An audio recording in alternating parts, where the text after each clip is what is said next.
Assalamualaikum warahmatullahi wabarakatuh. Selamat pagi, siang, sore, atau malam. Baik, pada kesempatan pada hari ini, saya sebagai moderator dari kelompok 2 akan menjelaskan mengenai materi citra dan elemen kota.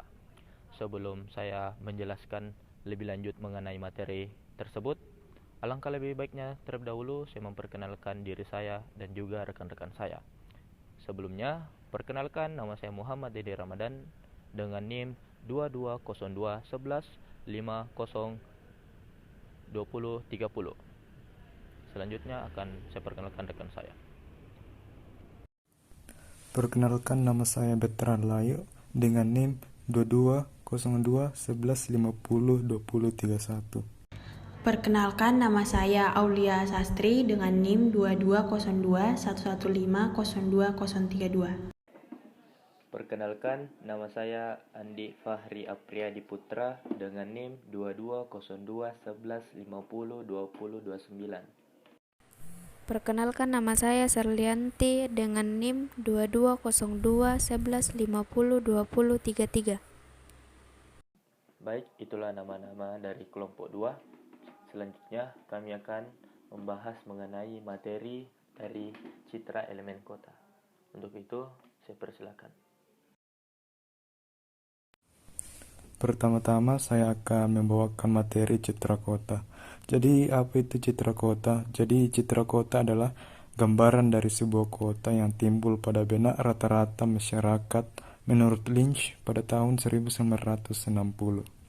Citra kawasan kota dapat terbentuk dari adanya kaitan lokasi objek yang ada pada kawasan dan pemaknaan. Kaitan yang jelas antar objek pada suatu kawasan memungkinkan manusia mengenali berbagai objek dan lokasinya karena menyadari di mana posisinya berada terhadap lingkungan di sekitarnya. Pengenalan manusia dalam memahami lingkungan berbeda-beda pada tiap-tiap individu. Menurut Purwarto pada tahun 1966 dan Sudrajat pada 1984, perbedaan tersebut dilatar belakangi oleh perbedaan sebagai berikut.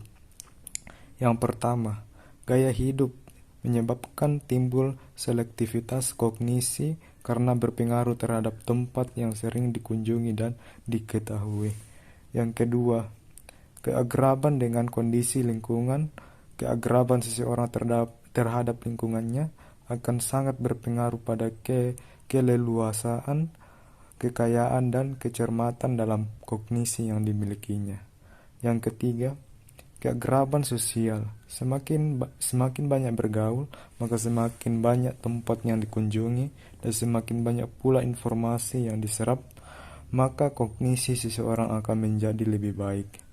Yang keempat, kelas sosial berpengaruh terhadap gerakan dan untuk bergaulnya, sehingga semakin tinggi kelas sosial, semakin lebih baik kognisinya. Yang kelima, perbedaan jenis kelamin. Laki-laki lebih baik kognisinya daripada wanita karena adanya keterbatasan gerak, kemampuan, dan pengalamannya. Yang keenam, tingkat kepekaan indera. Semakin peka indera manusia terhadap lingkungannya, akan semakin baik kognisi seseorang. Kepekaan ini dipengaruhi oleh tingkat usia seseorang. Yang ketujuh, pengetahuan dan budaya. Semakin luas pengetahuan dan budaya yang dimiliki seseorang, maka akan semakin. Elemen-elemen fisik sebuah kota. Yang pertama, pet atau jalur merupakan koridor linear yang dapat dirasakan oleh manusia pada saat berjalan mengamati kota. Pet menjadi elemen fisik kota yang paling penting dalam membentuk citra kota. Pet adalah elemen yang mudah dikenali oleh kebanyakan orang karena merupakan jalur sirkulasi atau pergerakan utama dalam kota dengan mudah bisa diakses oleh siapa saja. Pet dapat berupa jalan kendaraan, pendestrian, sungai, atau rel kereta api. Jalan adalah elemen pet yang paling mudah dikenali karena manusia merekam kondisi lingkungannya saat ia melakukan perjalanan. Pet juga menjadi penyusun dan penghubung elemen citra kawasan lainnya. Pet akan memiliki identitas yang lebih baik jika memiliki tujuan besar, ke stasiun, alun-alun, ataupun tugu. Memiliki penampakan yang kuat, misalnya fasad ataupun pohon, dan atau memiliki belokan yang jelas. Yang kedua, edge. Edge atau batas merupakan elemen linear yang dikenali manusia yang berada di antara dua kawasan. Berbeda dengan pet, fungsi ECJAS adalah untuk mengetahui batasan area dalam suatu kota untuk menjaga identitas dan privasi kawasan. ECJA dapat berupa pantai, dinding, deretan bangunan, atau jajaran pohon. ECJA juga dapat berupa pembatas antara dua kawasan yang berupa pagar, tembok, atau sungai. Misalnya, terdapat dinding pada area keraton untuk membatasi kawasan di dalam keraton dan kawasan di luar keraton. Dinding keraton ini dapat disebut dengan ECJA. Teori yang ketiga yaitu teori distrik. Distrik atau kawasan merupakan kawasan-kawasan kota dalam skala 2 dimensi. Sebuah kawasan memiliki ciri khas mirip bentuk, pola, dan wujudnya, dan khas pula dalam batasnya, di mana orang merasa masuk dan keluar dari kawasan. Distrik dapat terlihat dari tampilan bangunan dan dari fungsinya yang bersifat seragam dan homogen. Beberapa kawasan yang membangun citra pada umumnya dikenali adalah kawasan Karaton Kasunan, Karaton Mangkunegaran, Kampung Batik Kauman, dan Kampung Batik Lawean. Kawasan ini dikatakan membangun citra kawasan karena merupakan kawasan yang sudah lama eksis, menjadi ruang yang dikunjungi masyarakat seumum atau public space, dan berada pada jalur-jalur utama di kota Surakarta. Nomor 4. Nodes atau simpul merupakan titik atau lingkaran daerah strategis yang menjadi pertemuan beberapa jalur atau aktivitas. Ciri utama sebuah nodes adalah tempat di mana bertemunya aktivitas yang mendatangkan massa atau orang dalam jumlah yang besar. Nodes dapat berupa persimpangan, lalu lintas, stasiun lapangan terbang, dan jembatan. Node dalam skala makro dapat berupa taman, plaza, square, pasar. Node memiliki identitas yang lebih baik jika memiliki bentuk yang jelas, mudah diingat, serta memiliki tampilan berbeda dari lingkungan baik berdasarkan fungsi maupun bentuknya. Contohnya gambar di sebelah.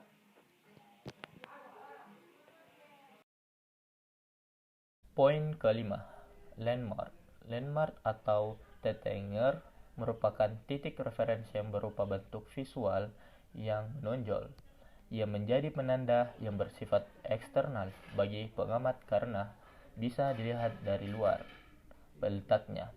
Landmark kota dapat berupa bangunan tinggi, penanda jalan, toko, gunung, atau bukit. Landmark adalah elemen penting dari bentuk kawasan karena membantu orang untuk mengorientasikan diri di dalam kawasan dan membantu orang mengenali suatu tempat. Landmark mempunyai identitas yang khas karena bentuk jelas dan unik dalam lingkungannya, mudah diingat dan sangat familiar. Tidak banyak landmark yang mewakili identitas ada di kota Surakarta. Gerbang Keraton Surakarta adalah landmark yang dimiliki kota Surakarta. Gerbang ini membuat pengamat mudah berorientasi dan mengenali kawasannya. Itulah untuk penjelasan mengenai landmark dan juga contohnya.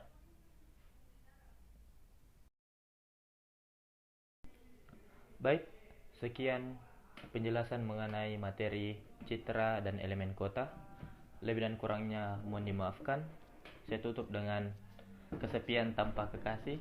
Cukup sekian dan terima kasih. Wassalamualaikum warahmatullahi wabarakatuh.